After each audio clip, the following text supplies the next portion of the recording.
But I'm just a regular guy that got caught up and went to jail for being somebody that I wasn't.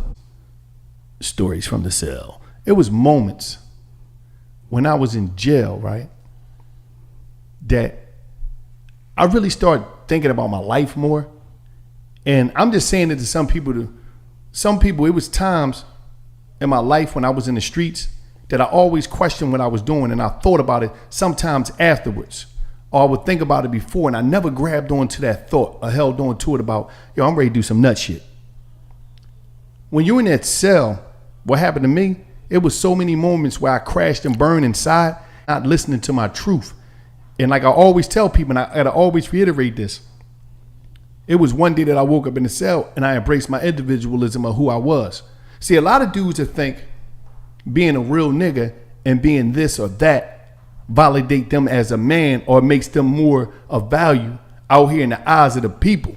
I said something in the post and I was talking about how it don't matter how much of a real nigga you are, that don't make you lendable to financial institutions. Think about that. You got to become lendable, loanable to financial institutions and things in life. All the shit that you do in the street game, people tell me, yeah, I got a name. I done seen dudes, like I said, I done seen dudes that had kilos wiping tables in prison kitchens because everybody done ran off with their money and they ain't got nothing. And the name that they established for themselves don't mean nothing because now they doing life. And I'm like, hold up, this dude that's the boy so-and-so? Damn, I had somebody, damn, he was getting bricks. He had the Benz, he had all the shit. He's wiping tables in the kitchen like I am. Think about that. So what I'm saying to people is, we got to start utilizing our mind beforehand. Utilize my story and learn from my story, but don't live my story. Of a dude that went to prison for being somebody that he not. I always was a guy that could think, or was that, it wasn't that I was super smart, but I knew how to think and I knew wrong from right. You know what I mean? And like I tell people, put your children before you put the streets. Love your children the same way you love your bro, you love the streets, you love the game. Because you don't want to be that dude sitting in prison like I was and just having these crashing and burn moments where you just be sitting in the cell, you just be ready, you just be like your insides, you laying in the bed, your insides is just burning because it's like, damn, I got 3 years in, but I got 15 to go.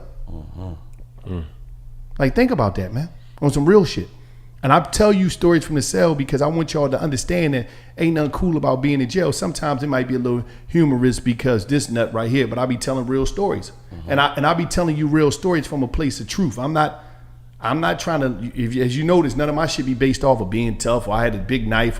That wasn't my story. Now, somebody else might could tell you that story if that truly was their story. But I'm just a regular guy that got caught up and went to jail for being somebody that I wasn't, dealt with it. I stood on the dumb shit I was doing out here, took my time, whatever. But like, ain't nothing thorough about being in jail, man. Right. And I'm gonna just tell you some real shit for those who know.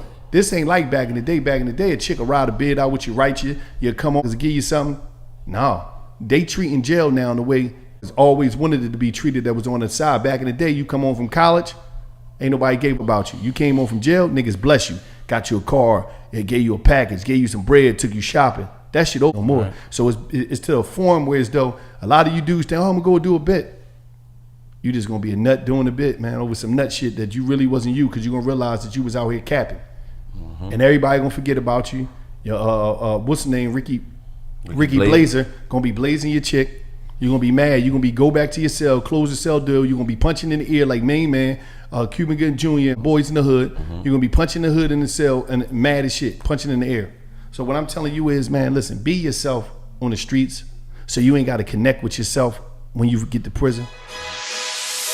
Hungry hemorrhoid.